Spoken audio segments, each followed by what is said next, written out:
Another important topic is IP security protocols. There are two types of IP security protocols: authentication header and ESP.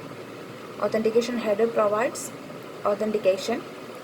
ESP provides confidentiality and optionally authentication.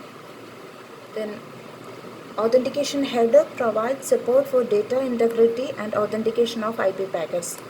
Then malicious modifications can be detected, address spoofing can be prevented, then replays are detected by using sequence numbers. This authentication can be based on the use of a MAC. MAC means message authentication code. Here the two parties must share a secret key between a security association. Okay, let's we have a look at the format of this authentication header, IP security authentication header.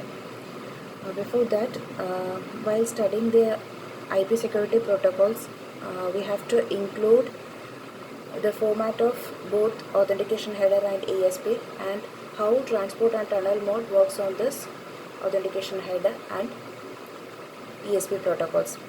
First, we have a look at the format of this authentication header. See,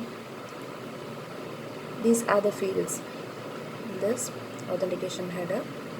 The first one is next header field. Next header field is a 8-bit field which identifies the type of header immediately following this header. Okay. Then payload length. It's also in an 8-bit field which specifies the header length. And the next 16 bits are used for future use. That means a reserved one. Then security parameter index. This is a 32-bit length field used to identify the security association. Then sequence number. Sequence number is also a 32-bit length field. It is used for the replay control. It's a counter value. Then authenticate data. This is the original payload or data.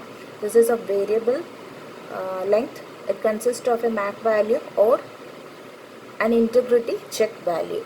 Okay. Then the transport and tunnel modes. There are two ways in which the IP security authentication can be used. In the first case, the authentication is provided directly between the server and the client workstations. Okay, can be either in the same network as the server or an external network. Okay.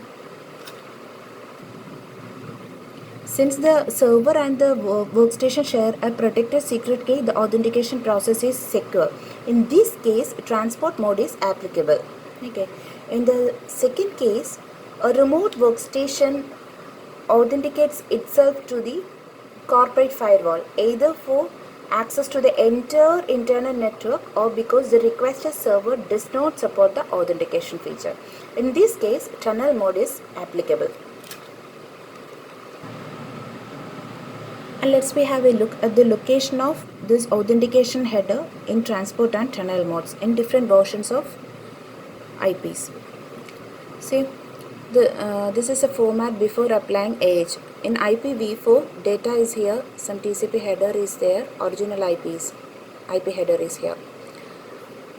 While considering IP version 4, data is here, TCP here, and extension headers if present should be mentioned here, then original IP header.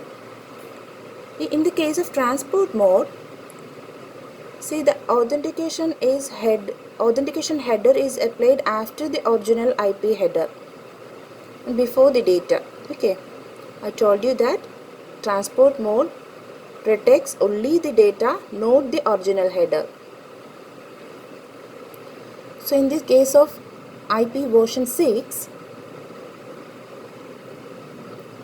original IP header is here and the extension headers are here.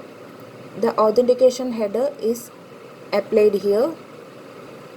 Some destination data are mentioned here and the original data. Okay, this is in the case of IP version 6.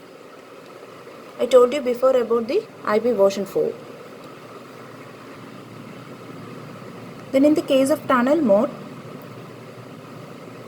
see, told you that in tunnel mode, IP security secures the original header and the data. See, the authentication header placed before the original IP header and a new IP header is added here. Okay, this is in the case of IP version 4. So in the case of IP version 6, see, data is here, extension headers is here, original IP header is here, edge is placed here. That means IP security header. Then extension headers are placed here. New extension headers and new IP header is placed here. One important thing in the case of tunnel mode is that the inner IP header carries the ultimate source and destination address. That is this field.